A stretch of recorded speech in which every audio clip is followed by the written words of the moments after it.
उत्तिष्ठ भैरवस्वामिन् काशिकापुरपालक श्रीविश्वनाथ भक्तानां सम्पूरय मनोरथम्।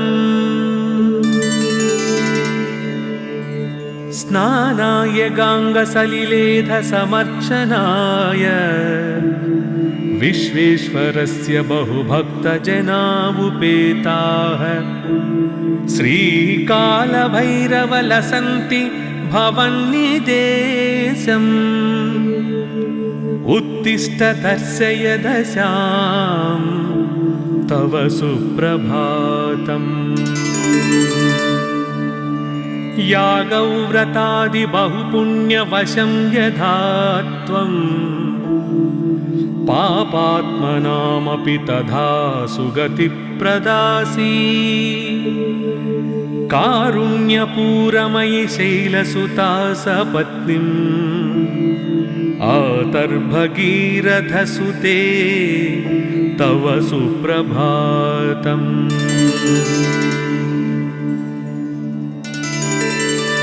दुग्धप्रवाह कमनीय तरंगभंगी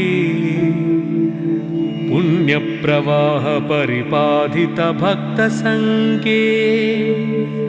नित्यं तपस्वी जनसेवित पादपद्मे गंगे शरण्य शिवदे तव सुप्रभातम्।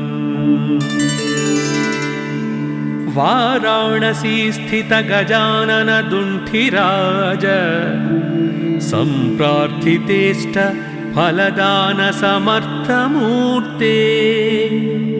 उत्तिष्ठ विघ्न विरहाय भजामहे त्वां श्री पार्वती तनय भोस्तव सुप्रभातम्।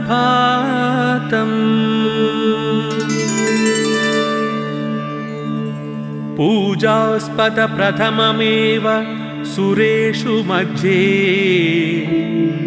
सम्पूर्णे कुशल भक्त मनोरथानाम्। गीर्वाण वृंद परिपूजित पादपद्म संजायतां गणपते तव सुप्रभातम्। कात्यायनी प्रमथनाथ शरीरभागे भक्तालिगीतमुखरी कृतपादपद्मे। ब्रह्मादिदेवगणवन्दित दिव्यशौर्ये श्रीविश्वनाथ दयिते तव सुप्रभातम्। प्रातः प्रसीद विमले कमलायताक्षी कारुण्यपूर्ण हृदये नमतां शरण्ये। निर्धूत पाप निचये सुरपूजिताङ्घ्रे श्री विश्वनाथ दयिते तव सुप्रभातम्। सस्यानुकूल जलवर्षण कार्य हेतु शाकंभरीति तव मान भुवि प्रसिद्धम्। सस्यातिजातमिह शुष्यति चान्नपूर्णे उत्तिष्ठ सर्वफलदे तव सुप्रभातम्। सर्वोत्तमं मानवजन्म लब्ध्वा हि नस्ति जीवान् भुवि मर्त्यवर्गः। तद्धारणायुषु जहीहि निद्रां देव्यन्नपूर्णे तव सुप्रभातम्। श्रीकण्ठ कण्ठ द्रुतपन्नग नीलकण्ठ सोत्कण्ठ भक्त निवहोपहितोपकण्ठ। उत्तिष्ठ सर्वजन मंगल साधनाय विश्वप्रजा प्रथितभद्र जहीहि निद्राम् गंगाधराद्रितनया प्रिय शान्तमूर्ति वेदांत वेद्य सकलेश्वर विश्वमूर्ति कूटस्थ नित्य निखिलागम गीत कीर्ते देवासुरार्चित विभो तव सुप्रभातम् श्री विश्वनाथ करुणामृतपूर्ण सिंधो सीतांशुखंड समलंकृत भव्यचूड भस्मांगराग परिशोभित सर्वदेह वाराणसीपुरपते तव सुप्रभातम् देवादिदेव त्रिपुरान्तक दिव्यभाव गंगाधर प्रमथवन्दित सुन्दरांग नागेन्द्रहार नतभक्त भयापहार वाराणसीपुरपते तव सुप्रभातम् वेदांत शास्त्र विशदीकृत दिव्यमूर्ति प्रत्यूष काल मुनिपुंगव गीतकीर्ते त्वय्यर्पितार्जित समस्त सुरक्षणस्य वाराणसीपुरपते तव सुप्रभातम् कैलासवास मुनिसेवित पादपद्मा गंगाजलौघ परिषिक्त जटाकलाप वाचामगोचर विभो जटिल त्रिनेत्र वाराणसीपुरपते तव सुप्रभातम्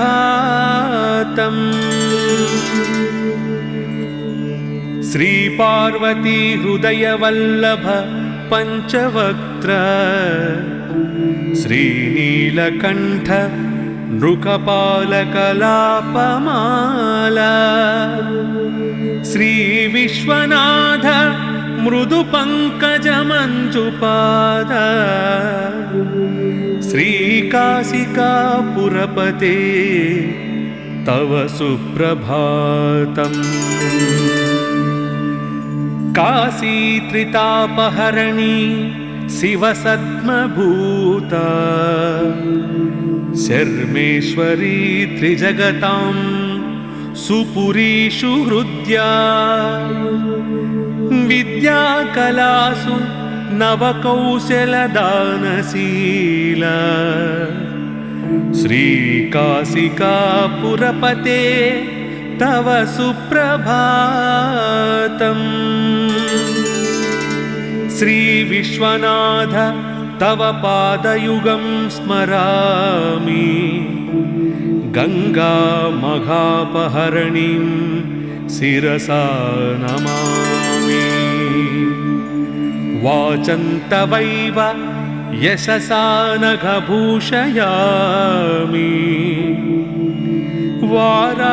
वाराणसीपुरपते तव सुप्रभातम् नारीनतेश्वरयुतं निजचारुरूपं स्त्रीगौरवं जगति वर्धयितुं तनोषि गंगां हि धारयसि मूर्ध्नि तथैव देव वाराणसीपुरपते तव सुप्रभातम् त्वमेव माता च पिता त्वमेव त्वमेव बन्धुश्च सखा त्वमेव त्वमेव विद्या द्रविणं त्वमेव त्वमेव सर्वं मम देवदेव। ॐ मङ्गलं भगवान् शम्भो मङ्गलं वृषभध्वज मङ्गलं पार्वतीनाथ मङ्गलं भक्तवत्सल।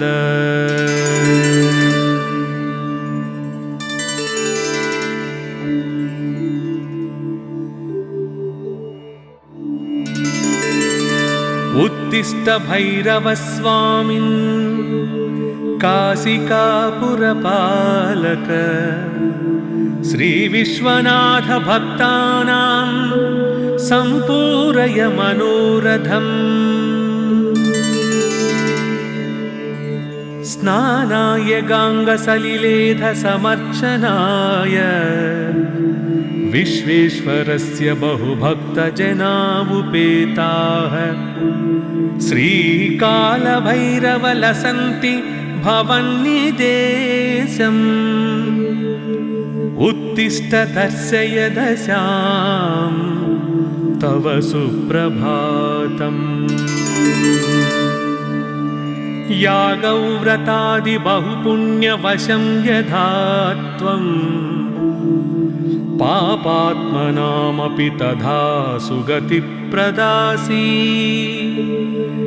कारुण्यपूरमयि शैलसुता सपत्नीम् आतर्भगीरथसुते तव सुप्रभातम्।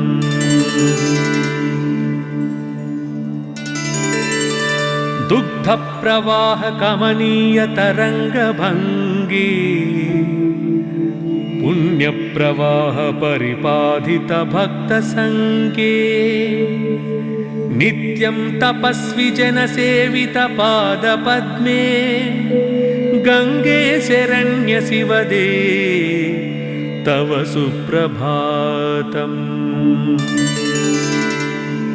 वाराणसी स्थित गजानन दुण्ठिराज सम्प्रार्थितेष्ट फलदान समर्थमूर्ते उत्तिष्ठ विघ्नविरहाय भजामहे त्वां। श्रीपार्वती तनय भोस्तव सुप्रभातम्।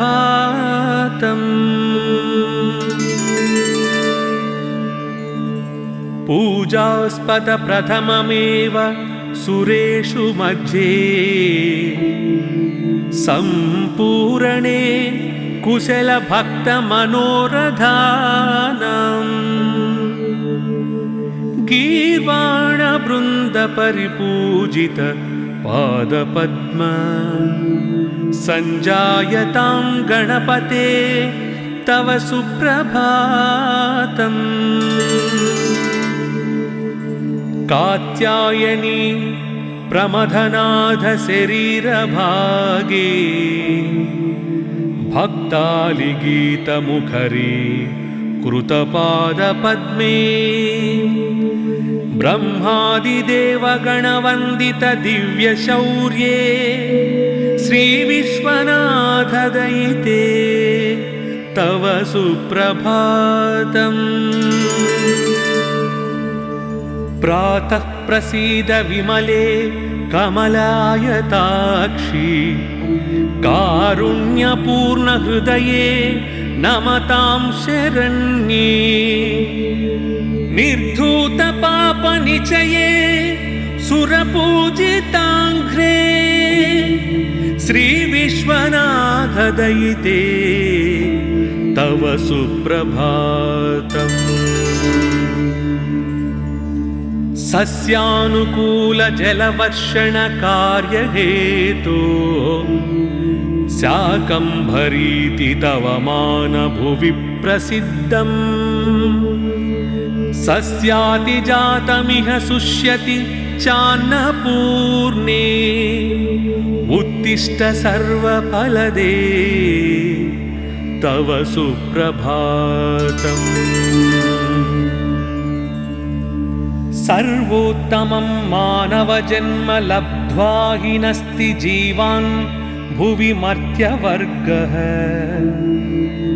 तद्धारणायुषु जहीहि निद्रां देव्यन्नपूर्णे तव सुप्रभातम्। श्रीकण्ठकण्ठद्रुतपन्नगनीलकण्ठ सोत्कण्ठभक्तनिवहोपहितोपकण्ठ उत्तिष्ठ सर्वजनमङ्गलसाधनाय विश्वप्रजाप्रथितभद्र जहीहि निद्राम्। गंगाधराद्रितनया प्रिय शान्तमूर्ति वेदान्तवेद्य सकलेश्वर विश्वमूर्ति कूटस्थ नित्य निखिलागमगीतकीर्ते देवासुरार्चित विभो तव सुप्रभातम्। श्री विश्वनाथ करुणामृतपूर्ण सिन्धो सीतांशुखण्ड समलंकृत भव्यचूड भस्मांगराग परिशोभित सर्वदेह वाराणसीपुरपते तव सुप्रभातम्। देवादिदेव त्रिपुरान्तक दिव्यभाव गंगाधर प्रमथवन्दित सुन्दरांग नागेन्द्रहार नतभक्त भयापहार वाराणसीपुरपते तव सुप्रभातम्। वेदान्तशास्त्र विशदीकृत दिव्यमूर्ति प्रत्यूषकाल मुनिपुंगव गीतकीर्ते त्वय्यर्पितार्जित समस्त सुरक्षणस्य वाराणसीपुरपते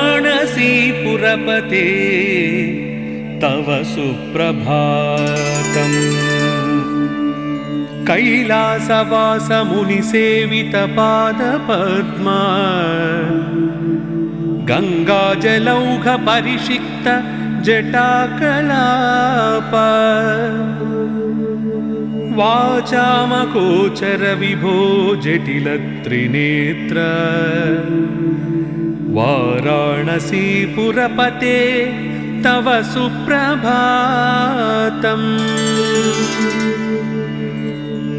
श्री पार्वती हृदय वल्लभ पंचवक्त्र श्रीनीलकंठ नृकपालकलापमाला श्री विश्वनाथ मृदु पंकज मंजुपाद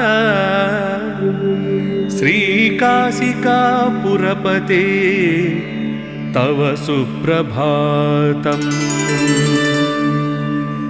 काशी त्रितापहरणी शिवसद्मभूता शर्मेश्वरी त्रिजगतां सुपुरीषु हृद्या विद्याकलासु नवकौशलदानशीला श्रीकाशिकापुरपते तव सुप्रभातम्।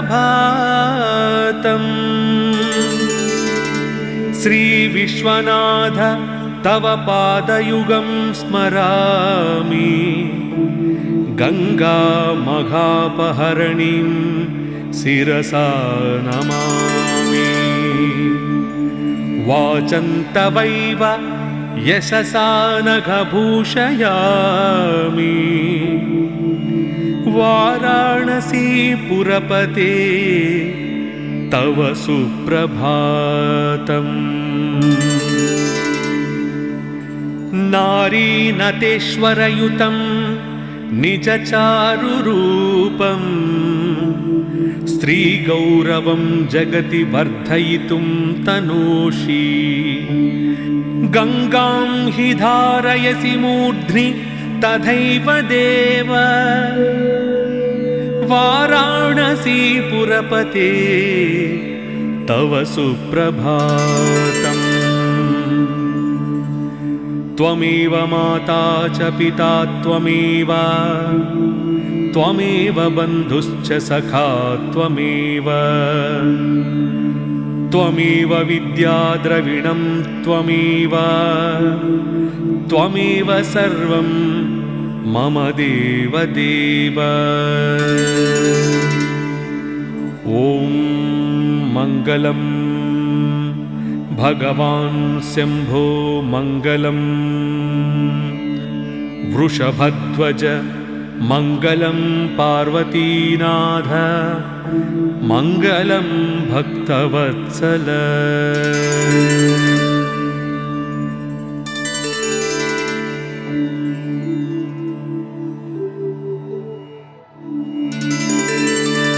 उत्तिष्ठ भैरवस्वामिन् काशिकापुरपालक श्रीविश्वनाथ भक्तानां सम्पूरय मनोरथम्। स्नानाय गाङ्गसलिलेधसमर्चनाय विश्वेश्वरस्य बहुभक्तजनावुपेताः श्रीकालभैरवलसन्ति भवन्निदेशम्। उत्तिष्ठ दर्शय दशां तव सुप्रभातम्। यागव्रतादि बहुपुण्यवशं यथा त्वं पापात्मनामपि तथा सुगति प्रदासी।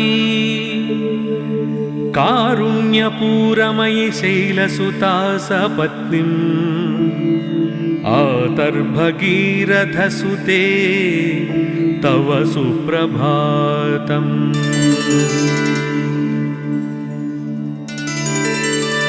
दुग्धप्रवाह कमनीय तरंगभंगी पुण्यप्रवाह परिपाधित भक्तसंगे नित्यं तपस्वी जनसेवित पादपद्मे गंगे शरण्य शिवदे तव सुप्रभातम्। वाराणसी स्थित गजानन दुण्ठिराज सम्प्रार्थितेष्ट फलदान समर्थमूर्ते उत्तिष्ठ विघ्न विरहाय भजामहे त्वां। श्री पार्वती तनय भोस्तव सुप्रभातम्। पूजास्पद प्रथममेव सुरेषु मध्ये सम्पूर्णे कुशल भक्त मनोरथानाम्। गीर्वाण वृंद परिपूजित पादपद्म संजायतां गणपते तव सुप्रभातम्। कात्यायनी प्रमथनाथ शरीर भागे भक्ताली गीत मुखरी कृतपाद पद्मे ब्रह्मादिदेव गणवंदित दिव्य शौर्ये श्री विश्वनाथ दयिते तव सुप्रभातम्। प्रातः प्रसीद विमले कमलायताक्षी कारुण्यपूर्ण हृदये नमतां शरण्ये। निर्धूत पाप निचये सुरपूजिताङ्घ्रे श्री विश्वनाथ दयिते तव सुप्रभातम्। सस्यानुकूल जलवर्षण कार्यहेतो शाकम्भरीति तव मानभुवि प्रसिद्धम् सस्यातिजातमिह शुष्यति चान्नपूर्णे उत्तिष्ठ सर्वफलदे तव सुप्रभातम् सर्वोत्तमं मानवजन्म लब्ध्वा हि नस्ति जीवान् भुवि मर्त्यवर्गः तद्धारणायुषु जहीहि निद्रां देव्यन्नपूर्णे तव सुप्रभातम्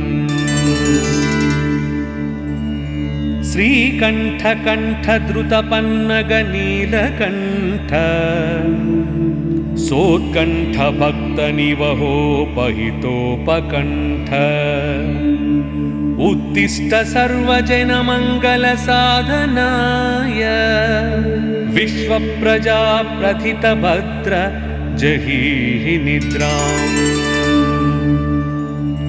गंगाधराद्रितनया प्रिय शान्तमूर्ते वेदांत वेद्य सकलेश्वर विश्वमूर्ते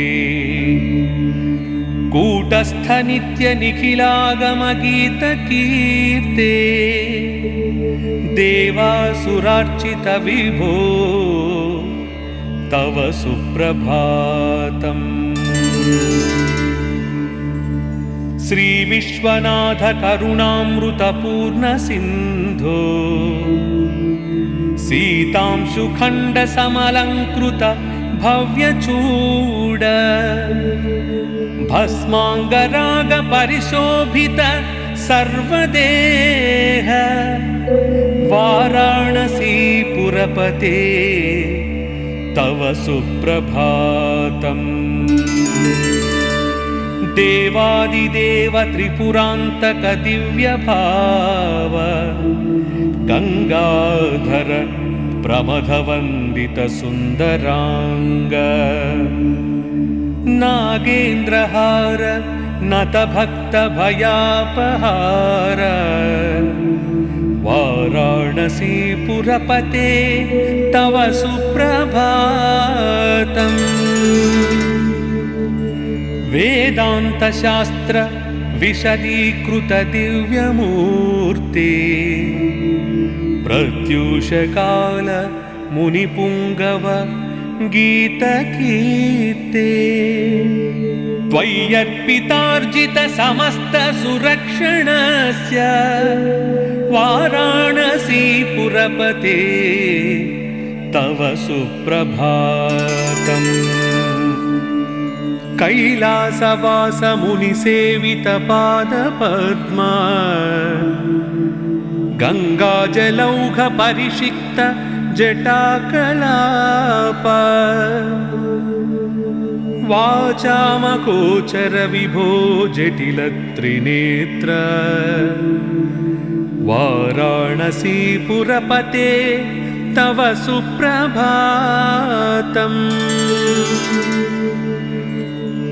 श्री पार्वती हृदय वल्लभ पंचवक्त्र श्रीनीलकंठ नृकपालकलापमाला श्री विश्वनाथ मृदु पंकज मंजुपाद श्री काशिका पुरपते तव सुप्रभातम् काशी त्रितापहरणी शिवसत्मभूता शर्मेश्वरी त्रिजगतां सुपुरीषु हृद्या विद्याकलासु नवकौशलदानशीला श्रीकाशिका पुरपते तव सुप्रभातम् श्री विश्वनाथ तव पादयुगं स्मरामि गंगा मघापहरणीं शिरसा नमामि। वाचन्तवैव यशसा नघभूषयामि। वाराणसीपुरपते तव सुप्रभातम्। नारीनतेश्वरयुतं निजचारुरूपम् स्त्रीगौरवं जगति वर्धयितुं तनोषि। गङ्गां हि धारयसि मूर्ध्नि तथैव देव वाराणसीपुरपते तव सुप्रभातम्।